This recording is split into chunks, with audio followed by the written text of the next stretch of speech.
my dear students. In this video, I'm going to talk about two very important special provisions given under Income Tax Act regarding capital gains. What are these sections? I'm talking about section 50 and 50C in this video. Let's talk about section 50 first.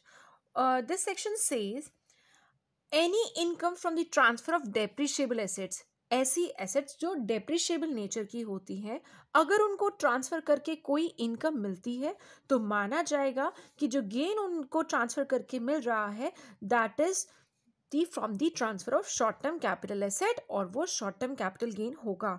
तो जो asset depreciable nature की होती है जैसे कि machines, ये asset जल्दी ही outdate हो जाती हैं. तो इरिस्पेक्टिव ऑफ कि वो कितने समय से हमारे बिजनेस में है, कितने समय से हमारे पास है, उसका पीरियड ऑफ होल्डिंग क्या है, वो मशीनरी, वो डेप्रिशिएबल एसेट हमेशा शॉर्ट टर्म कैपिटल एसेट ही मानी जाएंगी.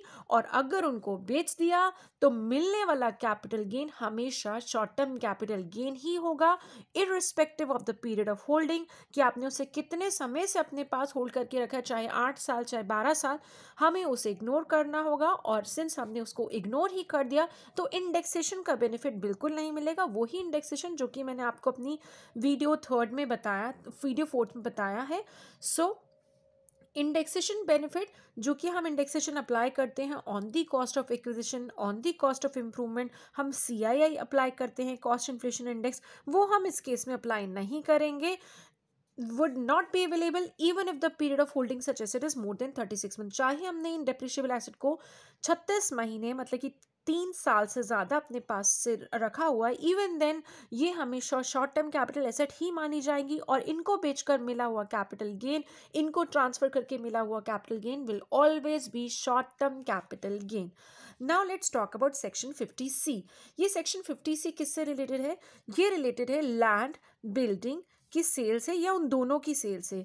तो जहां पर कंसिडरेशन मिल गई है या मिल जाएगी as a result of transfer of capital asset जो कि लैंड, बिल्डिंग या दोनों है, वहां पर जो पैसे हाथ में आए हैं, कंसिडरेशन जो मिली है या मिल जाएगी, वो सरकार की बताई हुई जो स्टैम्प वैल्यू है for the purpose of payment of stamp duty, जो स्टैम्प वैल्यूएशन अथॉरिटी ने उसकी वैल्यू बताई है, एसेस करी है, कैलकुलेट करी है, अडॉप्ट करी है, उस बताई गई वैल्यू से के कंपैरिजन में आपको अगर पैसे बहुत कम आ रहे हैं तो आपके हाथ में जितना पैसे आए हैं, जो कंसिडरेशन रिसीट है, आपको एक पल के लिए लगेगा कि आपको वही फिगर लेना है कि अगर सरकार ने कहा है उसकी वैल्यू है 1 करोड़ 20 लाख, बट आपको उस लैंड बिल्डिंग को बेचकर 1 करोड़ मिले हैं, तो आप 1 करोड़ नहीं लेंगे. सरकार की बताई हुई value will be deemed to be the full value of consideration received और एक्रूइंग, रिसीव्ड और रिसीवेबल.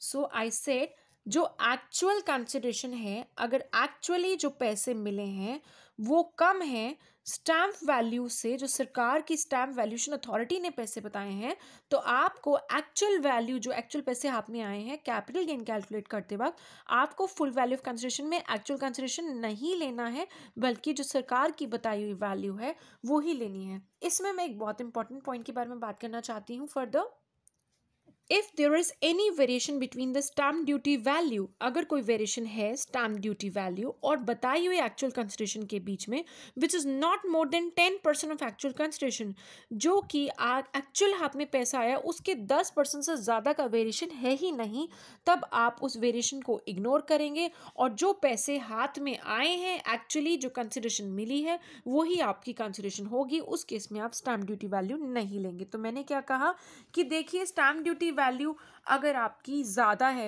एक्चुअल हाथ में आए हुए पैसे से, तो आप स्टैम्प ड्यूटी वैल्यू लेंगे. लेकिन अगर stamp duty value actual consideration actual आए हुए पैसों से 10% से ज़्यादा दूर नहीं है, तो आप एक्चुअल कंसिडरेशन में ही अपना काम चलाएंगे, जो हमेशा यूज़ किया जाता है नॉर्मली अदर केसेस में. तो इस बात से निकल कर आते हैं 6 particular situation. Number one is अगर स्टैम्प ड्यूटी वैल्यू एक्चुअल आए हुए हाथ में पैसे जो सेलर को मिले हैं, सरकार की बताई गई वैल्यू एक्चुअल आए हुए हाथ में पैसों से ज़्यादा है, तो आपको स्टैम्प ड्यूटी वैल्यू हुई डीम्ड सेल कंसिडरेशन लेनी है. इसको कंसिडर करते हुए आपको गेन कैलकुलेट करना है. यही होगी आपकी full value of consideration. Fourth situation बिल्कुल इसकी उल्टी है कि अगर एक्चुअल पैसे ज़्यादा है, सरकार की बताई हुई वैल्यू कम है, तो आपको गेन एक्चुअल आए हुए पैसों पे देना है, क्योंकि आपको टैक्स ज़्यादा देना पड़ेगा. उस केस में आपके पास पैसे ज़्यादा आए हैं. बात आती है कि अगर एक्चुअल कंसिडरेशन के 110% से कम है स्टैम्प ड्यूटी वैल्यू, 110% तक चलेगा ना वेरिएशन, 10% तक वेरिएशन चलेगा, तो आप एक्चुअल सेल कंसिडरेशन से ही काम चलाएंगे। एक्चुअल वाली ही रियल है और वो ही डीम सेल कंसिडरेशन है। लेकिन जैसे ही ये दूरी बढ़ जाती है, 110% नहीं बल्कि 111, 112, 113 है स्टैम्प ड्यूटी वैल्यू, उससे भी ज़्यादा है, एक्चुअल कंसिडरेशन के 110% से भी ज़्यादा है, उस केस में आपका आंसर स्टैम्प ड्यूटी वैल्यू ही होगा। आपको कैपिटल गेन इसको कंसिडर करके ही निकालना है। तो मैंने आपसे कहा जब सरकार की बताई हुई वैल्यू दो बायर और सेलर के बीच में हुई डील से ज़्यादा तो सरकार की बताई हुई वैल्यू है, तो आप सरकार की बताई हुई वैल्यू से काम करेंगे। अगर सरकार की वैल्यू बताई हुई कम है, स्टैम्प वैल्यूएशन अथॉरिटी की वैल्यू कम है, तो आप एक्चुअल सेल कंसिडरेशन लेंगे। और अगर ये दूरी 10% से ज़्यादा नहीं है तो आप एक्चुअल ही लेंगे।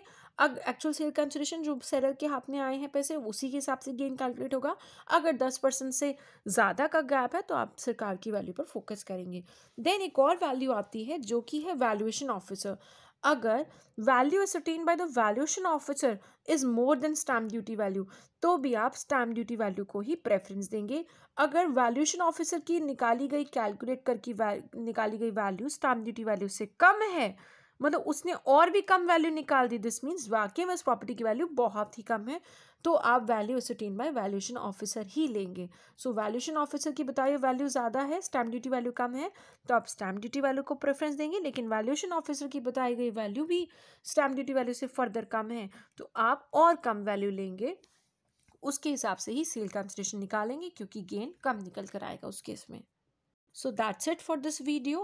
I wanted to tell only these two particular special provisions of section 50 and 50C. In my next video, I will be talking about block of assets, which is not just the part of this chapter, but also PGBP chapter, that is profit and gains of business with profession. So that video is very important, where I'll be discussing about how the capital gain will be calculated when a particular block of asset is entirely sold or a part of it is sold. So please do watch out my next video. Thanks for watching. Stay connected. Bye bye.